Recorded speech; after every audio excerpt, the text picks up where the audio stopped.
You Oh, know what man. it's like. So let's hear about Yeah, holy Captain Ron cow. Christensen. You know, Yeah, a place called the Caldwell Fire Department. my heart. and I don't know how I did it, but there was probably 80 people that took the written, and I ended up number 2.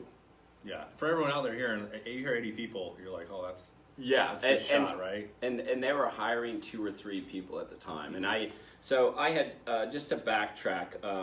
Not that my life's exciting, but just to give you a little bit of history. My dad was a firefighter. I grew up in the Bay Area, worked for Dublin San Ramon, and then he moved to Boise. Got hired with the small town of Eagle Fire Department. Some great bros out there. Loved working right next to them and running calls with them. And then my brother got hired with Whitney, which was in the Boise area, and then transferred into Boise. I came through the rough path of different colleges and probably too many beers and not enough studying to figure out that I wanted a job that I worked outside. And so my roommate up in Coeur d'Alene, Idaho, said, hey, I work for the fire department or the Forest Service and work on one of their fire crews. I said, I'm going to try that. So I ended up going and getting a job with Loman.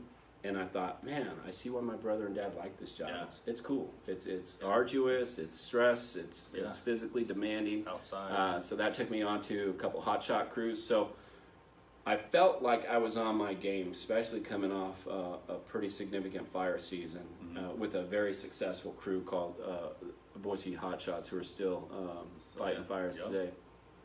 And so with that, I thought, I'll go in. I'm obvious. The structure interview, right? Yeah, so I went into Caldwell. Thank you for your point of clarification. Yeah. Yeah, I rabbit trail sometimes. So anyway, I went into that interview, and the advice my dad gave me is, hey, be yourself. You're honest, you're dependable, you're a hard worker, you're going to be a good investment for this department. So I thought, all right, I'm going to go in there. And so they would ask me, you know, what's your short-term goal? Oh, to get hired. What's your long-term goal? Maybe to be a chief. No, that was my answer. Yeah. And so of the 20 of us, They're not bad goals, it's just not the right thing you're looking for, right? Like Yeah. in the interview. Yeah. And going back in and talking to training chief Wendelsdorf at the time, I had to humble myself, and I went from number 2 to 18. This is back when they actually snail mailed you what your results were. You tested, the written was at number 2. You Yep. had number 2 written, and then after the interview, you jumped to 18. Yeah, and I thought, That's well, a big thing, guys. The written's big, but even bigger on the interview, right? Oh yeah, yeah. By no means did I have it licked by any chance. So anyway, I thought, well, 2 and 18 there, maybe the list is upside down and the numbers got formatted wrong. So anyway, I went in and I, as I say, I knocked with elbows at that fire station to meet with the fire chief. I brought in a bunch of ice cream, and he sat me down and went through. And every interviewee or every interviewer had the same notes. Nice guy, good experience, just didn't have anything substance-wise to answer for them to score me on. And I thought, all right, I've got to up my game, or I've got to go find a different job or a different idea for a career path. And from that point forward, it was basically the starting of getting the information together, so people like you guys that are watching today have a clear path on what needs to be done. So Mike Zola was doing the same thing down in Southern California, a co-author and business partner. He was tested and took 70 tests and still didn't get hired down there. So he was once again dealing with some different things and political action stuff going on, but at the same time, there was a lot he was learning. And so when we got hired around the same time, we were kind of the go-to guys, and we liked helping because somebody helped me, you know. After my Caldwell interview, I went to a couple of people that were on the interview boards around the city, and I said, what do I need to do? And, you know, they all gave some good pointers, and I really worked on those pointers and made myself vulnerable. And like so many of you that are trying to get hired, you're getting in front of your local firehouse, your guys you know and gals you know that are on the department, and going through some of that stuff as mock-up. And so anyway, that's kind of my path. And my third interview after that, I was just getting better. and then I was just licking my chops, man. I was on my game. I could have interviewed anywhere and killed it. Yeah. Because I knew my story. Yeah, you knew what was going I on knew now. how I was going to ask. I was confident but not cocky. And once again, to articulate something takes time and practice. Yeah. And it took me time and practice to be able to articulate what I'm about and how I can help that fire department. I'm gonna, Kelly, what do we have for good questions popping up too? Really, someone wants you to talk about fire service techs like Rangan What's that? Fire service. techs. Make sure you talk about the importance of fire service texts like Brannigan's. Oh, he's just saying like, hey, talk about that in your interview, maybe. Oh yeah, yeah. Thing like that. Yeah, you know, once again, that preparation, and that's a good general question. What have you done to prepare yourself to be here, right? Brannigan's, building construction. There's so many great books out there, and everything you can expose yourself to are just more and more things that you can share with that interview board. Right, it's going above and beyond. It's being plugged into social media, knowing what some of the latest fire stuff that's coming out. Right, that Drew's going through and reviewing, and he'll tell you if it's worth a shit or not. Yeah. It's that's what we need. But being able to see those and be able to see the tools is important. And watching some of these videos and the near miss and the close call stuff, critical, because not only is it going to help you in the interview to say, hey, I've done these things, I'm committed myself. But what it's also going to do is going to put slides in your slideshow. So when you are a professional firefighter and you walk around the corner and you see a situation that you've seen on video, you know the next step that's going to happen that's going to possibly kill or injure somebody. So at the very least, you're making yourself a better firefighter. Yeah, no. By getting involved in that stuff. Huge. And I think that we could talk about social media too, as far as getting hired on, and is it a tool for you? But especially what I see and what you see, and you're on it a lot as well, is that the hiring process is going right now. If you're in California, Idaho, the Northwest, even East Coast, there's people hiring right now. In the Midwest is also going on. People are looking at, they're getting a list of people that put in their applications, you guys. They're gonna go through them, and I know guys right now, we're going through Instagram pages, Facebook pages. You made the right decisions on there. What are you reposting? What are you commenting on other people's posts? Those things pop up. It's been around for a long time. We've seen those things. You can basically kill your shot at even getting the interview or getting a call based on what you do on social media. I think we try and keep it professional all the time. Some pages don't. That's just their thing. But if you're a candidate being hired, you need to look at those things. I remember I was getting hired on. I did a lateral not too long ago, you guys, about 9 months ago. And the last question in my interview was, what's Firereviews? And I was like, man, I knew it might have popped up, but I didn't know they knew about it yet, right? So I was like, then that was the only thing in my interview, I think that I was like, oh man, I'm kind of falling backwards now. I got to rethink how, and my biggest thing back to social media was, it's all clean. We talk about good, positive stuff. I'm not bashing things all the time, language, all that stuff. So just think about that with your social media, you guys. Your own pages, it's huge nowadays. Everyone has one, so they're going to find you on there. So. Yeah, it truly is. It's an extension of what your values are, your character traits. What you surround yourself with. And Do you recommend closing social media prior to the process? Oh, it depends on what's on I it. don't know. Yeah, is it that bad? Do you really need to? Oh, did that just go on top of your Yeah, head? you're good. Don't worry about. Oh, Did that gosh. go? We're good. Just depends on if it's that bad. You got to ask that question. I think Rob is that if you think you need to shut your social media down, then you got to rethink your social media. If it is that point you want to shut that bad, and you're like, there's something on there. No, it's- shut it down, I guess. But you need to rethink opening it back up in the future. What are you really posting? Yeah, and if I could jump in, and there's that transition between us when we were dumb, and I say that when we weren't using our smarts. For me, it was probably 5 or 6 years still beyond college. I just wasn't making great choices. But if you need to consider shutting down your social media, I think you need to consider whether you should be a part of this job at all right now. Yeah, that's a good point. Because you're just mentally not mature enough to handle the level of professionalism that this job calls And for. they're looking. On the docket. They're looking for maturity. Yeah. That's a big thing. That's why they Yeah. don't hire guys too young. They're looking for older guys in general. At times, yeah, but Yeah. man, we've had some successful candidates get hired at 19, 20, 21. Yes. That are very though. mature. Yeah, and yeah, they want people that have life experience. Mm-hmm. Tell us, come back when you've been through some stuff, Mm-hmm. and then we'll sit down and talk to you. But I think that if you're on the fence, whether you should or shouldn't, you should probably look around and see who the people you're hanging out with and what your choices are. And that's one thing I love about this job. It really, about the guides that we have in the course. People that commit are people that want to give their very best and be those professionals. I have a vested interest, right? I have a vested interest when I'm retired in 10 years of who that firefighter is going to show up to take care of me and my family. And that's important. Somebody that's going to be on their A game. And what we find out is that the people that we attract in our business are the people that want to bring their A game. And they don't want to leave a stone unturned. And so with that, it's like, man, that's awesome. There's things that I want to do when we get our promotional book out there.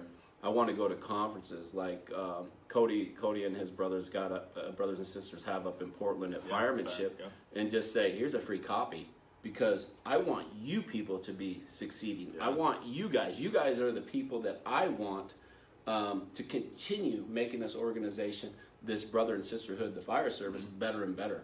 And unfortunately, and it's the same thing with entry-level interview, is that the qualified people that are, great candidates and would be great to have in those positions don't interview very well. And that's the unfair advantage, right? So we're dealing with people that aren't as qualified, but they're good salesmen, right? They're not as qualified, they get put in a position, and then what do we have, right?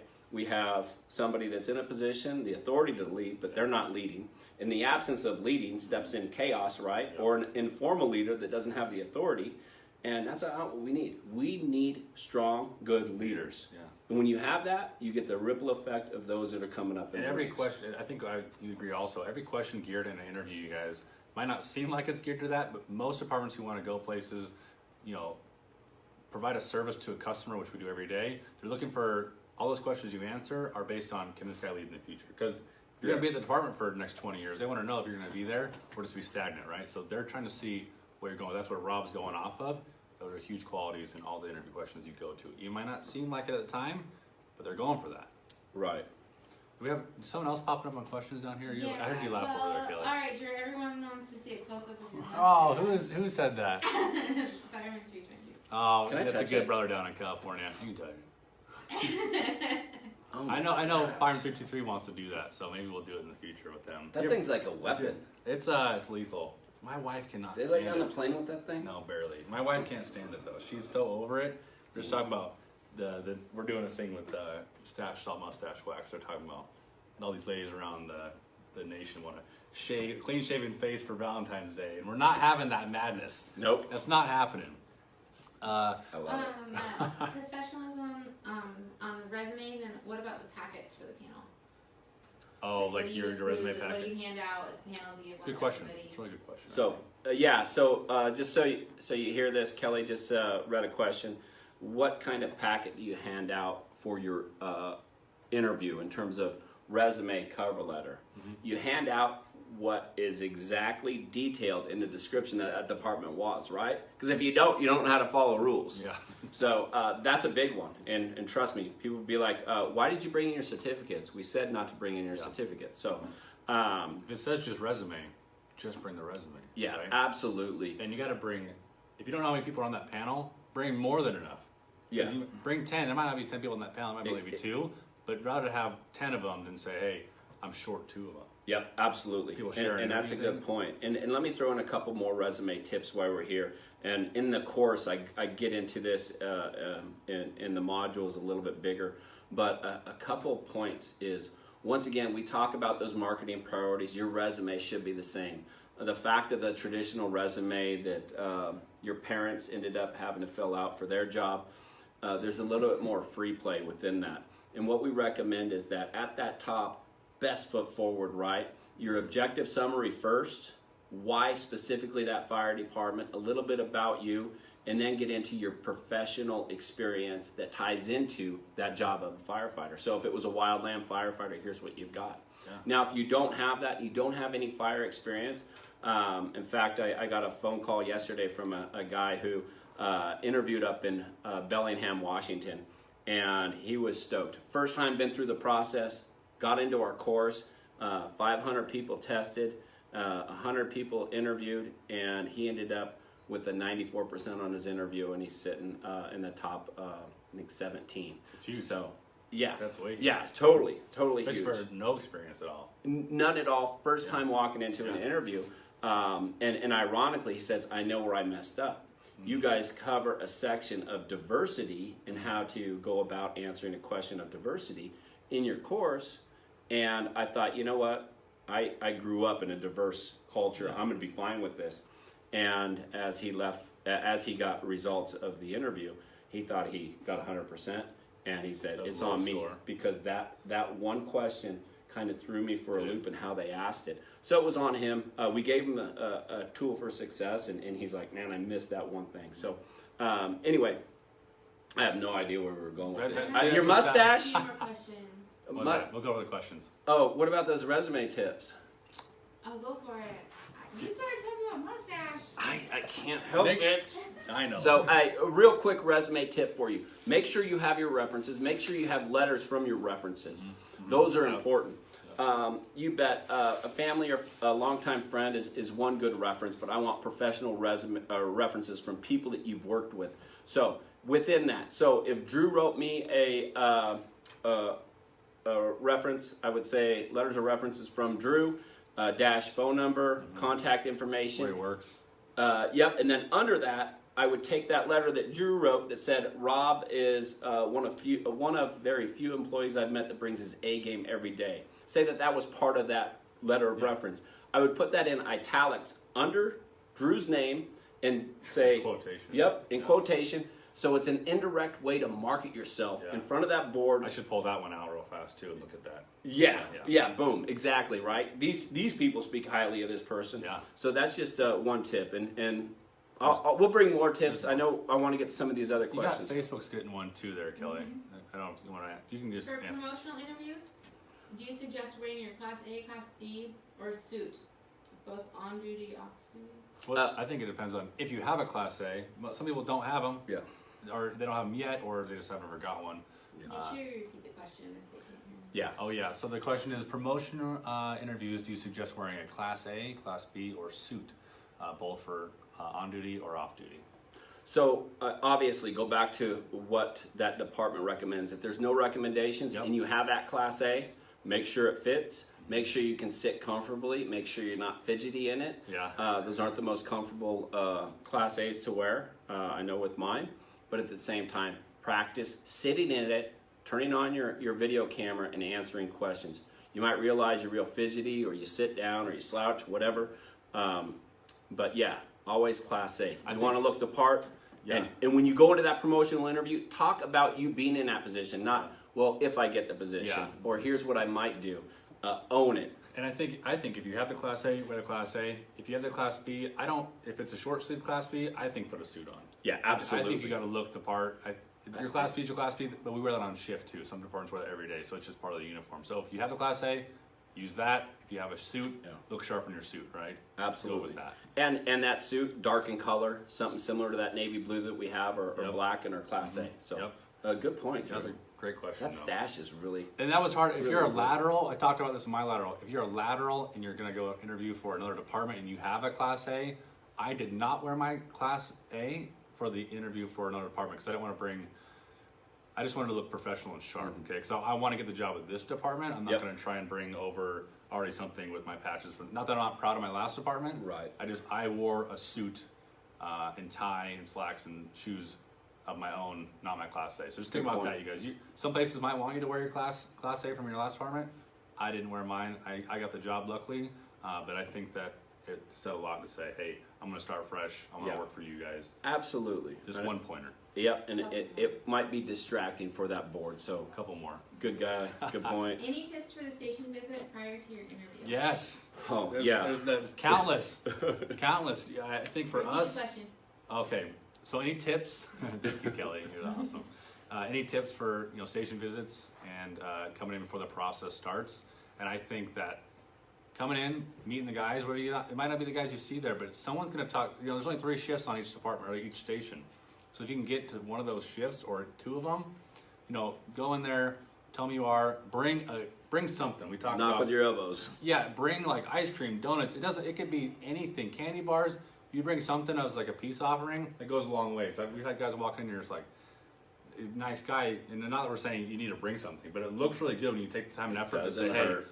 I'm going to give you guys this. I want to look around the station. I want to ask questions about that station, about what kind of calls they run, what engines are out first due. Like, be interested in them, right? Because you want to be at that department. So yeah, and to pick up on that, you know, our firefighter interview rule book has 70 plus rules. One of the rules we mentioned in there on your ride along, don't ask questions that you can find answers for online. Yes. That's not what we do. That's a waste of time. And don't make yourself too at home. And word's going to get around, regardless of how big that fire department is. Word will get around. Either you're going to make a good impression or no impression at all. Those are your goals. Obviously, you want to make a good impression. Because if you make a bad impression, tell a phone, tell a friend, tell a firefighter, it's easy. it's going to get around like that. So super you got an opportunity to score some points. But once again, go in there and find out information that you can't find online. So if I was visiting Drew at his station, I'd say, hey, Drew, tell me what you most enjoy about this fire department. Tell me about what you enjoy about the union, or things that, you know, he can tell me. Hey, if I get hired, how can I succeed in the academy? Those are questions that are good to ask, and they're short, and you're not stumping. Never go in and stump somebody, because it makes them look stupid or dumb in front of the other group if they don't have the answer. You're going in as a probationary guy. Yeah. I don't care if you've been a driver or lieutenant captain, whatever. If you're going to a new department, you are going in fresh. Right. So be that willing to learn, and no one likes the guy that says the way I did in my last department, or this is how you want to be that the kind of probationary guy you'd want to see. So we'll go for You guys have 10 minutes. 10 minutes. So should people bring PT clothes to the ride along? Should people bring PT clothes to your ride along? And if I can jump in on that, if you have them in your car, then great, because they're going to say, hey, it's PT time. And I've had people come do ride-alongs and heard of different clients that have gone and done ride-alongs, and guess what? They worked out with the crew, they did CrossFit, or they did some other workout, and once again, they want to know what you can bring. And if you're in good conditioning and you've got good athletic ability and fitness, absolutely, show them. Just don't show them. No. If you don't have those don't qualities, do extra reps. Yeah. If you don't have those qualities either, it shows that you're willing to go do those things too. So bring them. Absolutely. Because usually if you're coming in the morning, for a ride along, bring your PT clothes. If you don't use them, you don't use them. If you have them, even better, right? Because they might ask. Right. And here's what you don't bring. You don't bring your phone in and leave it on. No, don't. You don't get on your phone at all. Unless your wife's pregnant or you're expecting something. Yeah, right. Just tell them, hey, I might get a phone call from my pregnant wife. Right. How do you handle the question, what questions do you have for us? Oh, how do you handle the question, what questions do you have for us? So they're turning the table. Now you're interviewing the panel, which is even scarier if you're already bombing that. Absolutely. We've got a couple rules for that. Once again, don't embarrass somebody by asking a question that they can't answer in front of their peers. Another thing is that these interviewers that sit on these boards, they are burning so much brain space trying to sit down and do a good job, hear your stories out. Filling it out. And by having to dig deep for them to answer a question that really takes a lot of thinking, it's creating more work. So you just killed your interview. Now you're going to make them do a bunch of work, and they're going to start resenting you. So a couple safe questions. Chief Smith, can you give me advice on how I might be successful in the academy? Well, I do this, this, and this. Thank you, Chief. I appreciate that. Or, hey, I appreciate this opportunity to speak in front of you. The only question I have is there anything that I needed to elaborate a little bit farther on, or a question that you may not have heard me explain the way I was hoping to, or intending to explain? Those are safe questions, man. If you've killed it, don't expose yourself anymore. Get out of there. They want the next person in, or they want to go to lunch, or if it's a spring day, they want to get out and go do something. So those are two easy questions to ask. Once again, don't put pressure on them. Don't make them feel embarrassed. Give them softball questions that they have the answer to that you can't find on the internet. Perfect. Do you have more? What's a good way to answer your biggest weakness? What's a good way to answer your biggest weakness? And this one's a hard one. I don't think don't say, I don't have any weaknesses. I don't think you should say that, right, Rob? I don't think that's the best answer. Man, we all have weaknesses. Yes, absolutely. Yeah. and addressing and knowing. And once again, you know, TopScore, top 5, you know, you bring them those things that, man, I remember I had a weakness at this and this and this and this. And a lot of us that really want to bring our A game is maybe organizing and prioritizing the weaknesses that you want to try to work on. Yeah, that's what we're looking for. I think, too. And for me, it was interviews. Just kidding. And then they Hence said, the program. and then they said, so, yeah, besides that, and I said, oh, follow-up questions, right? Now you're making it light, huh? Yeah. So You're making it anyway, light. I think the biggest weakness question needs to come down through self-discovery and figuring out that you may have strengths, but when you're strong in one area, you might expose yourself. If you have too much confidence, you might expose yourself to some vulnerabilities or some blind spots in your world. And I think you just need to meet it head on, because that interview board has weaknesses. Obviously, if your weakness is consuming too much booze or stealing or things like that, we want to leave that off the table. Yes. But you really want to focus on a weakness Yeah. that you're working on. And, you know, there's things that come naturally to us because of our Being a better knowledge, skills, student. abilities. And we're going to be a better student. Yeah, Reading a book yeah, more, those yeah. kind of things. Yeah, so it's not necessarily an opportunity to air your dirty laundry. They just want to know what your self-evaluation is, where your strong suits what you're are, working where your on. weak spots are. And for me, it was public speaking, and man, There's a lot of people, too, yeah. with that one, yeah. That's an easy one. But you know it's important because you got to go do fire shows with Yep. schools and whatnot, prevention. So Another one? That's answered more in depth in the course as well. oh yeah, and it's answered more in depth. Everything we're talking about, guys, it's in the course. They've got So, everything checked off for ye- that course. Yeah, 3 hours of just great content. In It's, closing statement, did you have any, what tips do you have for an applicant on the oral in regards to the closing statement? Consider how important that statement is. What tips do you have for the applicant on the closing statement of the interview? yeah. And how important is that closing statement? Man, that could make or break you. You know, I've talked with numerous people that are in my social group that sit on interview boards, and with that, some of those people will tell you that if the interview board gives you a chance to answer, tell me more, or is there anything else you'd like to add? Sorry, we've got some technical difficulties going on. Anything else you'd like to add? If you don't take advantage of it, they're not going to score you a perfect score, even if your score was perfect prior to. So, if there's anything you'd like to add, what we fall back on, and you'll learn in the course, is that we fall back on marketing priorities. You should have 5 of those going into that interview that you need to communicate that support you for the job. What a great opportunity to say, you know, I came in here with a goal. I wanted to share 5 things that promote myself for this job. There was one thing I didn't get a chance, so at this time I'd like to share that with you. And that's my ability to learn. I've got a teachable spirit, I'm highly trainable, whatever that is, and then drop the mic and leave. And if you covered all 5 of those marketing priorities, what you say is, you know, I appreciate the opportunity to be here, and you can say, hey, you're not going to regret hiring me. I hit my goal from coming into this interview. Things I needed to communicate for you as a board to make a clear decision on what I'll be. And that's a big one to make sure you got your points on it, because you could just keep rambling and stumbling over yourself, waiting for them to be like, hey, you're good. They're waiting for you to finish. Yeah. It's your closing statement, right? So yeah. Absolutely. Big points on that one right And there. and speak from your heart. Speak from your heart. That shows your passion, your drive, and how excited you are. You've worked your ass off to be in that seat. Yeah, definitely. And you've sacrificed. Your family has sacrificed. You sacrificed financially and time off, you know, But you're away flying. from things. Yeah. So you're flying. Own it.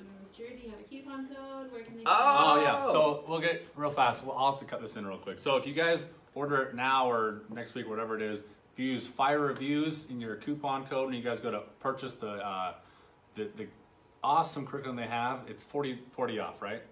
$40 off. Firereviews 40. It's just Fire Fire Reviews. reviews, $50 off. $50 off. It's $50 off. Holy So cow. Firereviews, one Yeah, word. Yeah, and you're lifetime members with them, you guys, for anything they have There's a coming link in on. your bio. There's a link in my bio and in TopScore Interview Yeah. Coaching's bio. So you need to make sure you like my page and their page to get all the content you need to see. We'll be doing these. We'll probably do this again shortly because these are good for people. Yeah, no, I think it's good. There's so much I wanted to share because I want to share this information. I want people that want to be a part of what we get to do I want you guys to be We want everyone to have firefighters. the opportunity to do what we do. If you want to do it, it's the greatest. We don't do it because we think it's just another job. We do it because it's the best job in the world. We actually care about our profession, and there's nothing bigger than what we do. It is the job itself. We love it. We don't have things we want to do other than life.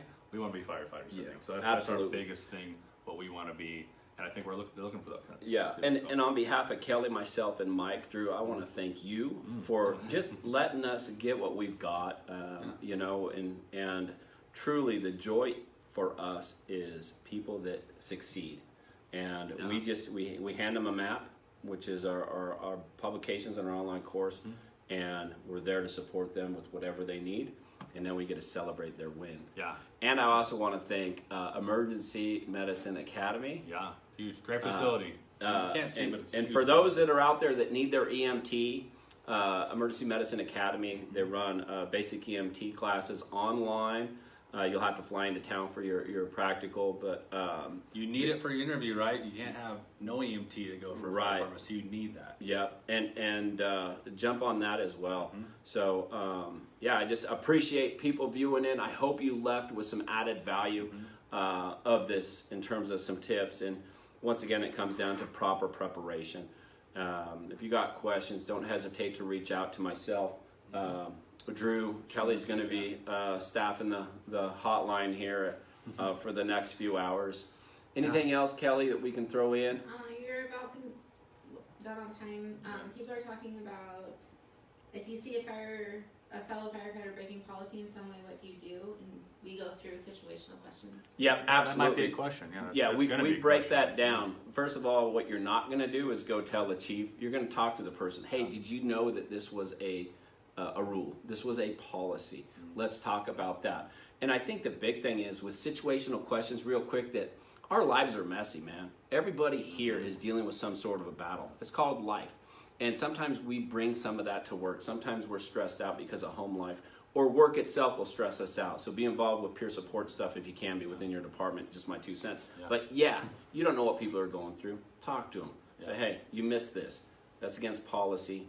A lot of stuff gets resolved at that personal level. Absolutely. We've got about 3 minutes left, you guys. And I want to say thanks to Rob and Kelly and everyone at TopScore, Mike, for letting me have the opportunity to do. We've had talks before. These guys are super huge, not just this part of the community for you guys in the departments, but like they do mental health awareness as well too. Rob has a lot of eggs in different baskets, and he's a huge part of our community in our valley.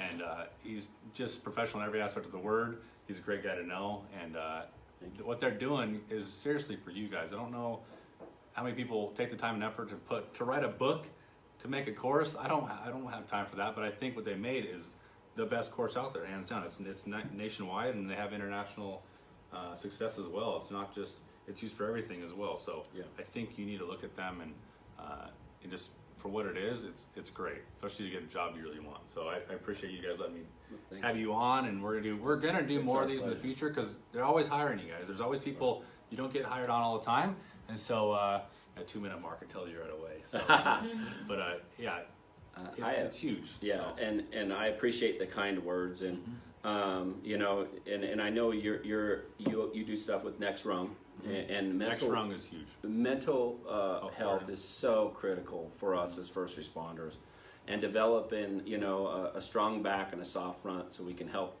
not only the citizens, but also we need it for our internal customers. So if a crisis happens within our department, we're able to show up and just be there and have some resiliency and establishing healthy boundaries, right? So we've got to do a better job in that and make sure that is a conversation around that kitchen table when you do get hired. So I'm excited for the ball that you start rolling with people today that are going to end up purchasing. And then the best part about it is when they call and they say, I killed my interview, I smoked it. And that to me is like, wow, I'm glad we can provide a clear guide with a clear message. It's easy to understand and to get your dream. It's what we would want. If I was stepping in, and I say this, if I had a 22-year-old son or daughter that was going to be a firefighter and they were going to have to interview, I would say, this is exactly what you need. And that's why we came up with the online course to build and bring out a lot of what's in the book and the workbook. You guys, TopScore interview coaching, You need to go like them on Facebook and Instagram. Check out their website, their program, their rubric, all that great stuff. Rob and Mike and Kelly have great things going on. Tune in for everything they have happening. They got Facebook pages also. You need to check in on that. They've got, when you join in, they've got a little discussion board. We got 10 seconds. Thanks for everyone tuning in. Yeah. We'll do this in the future, and we'll have more to come. Thanks, guys. Yep. Thank See you. ya.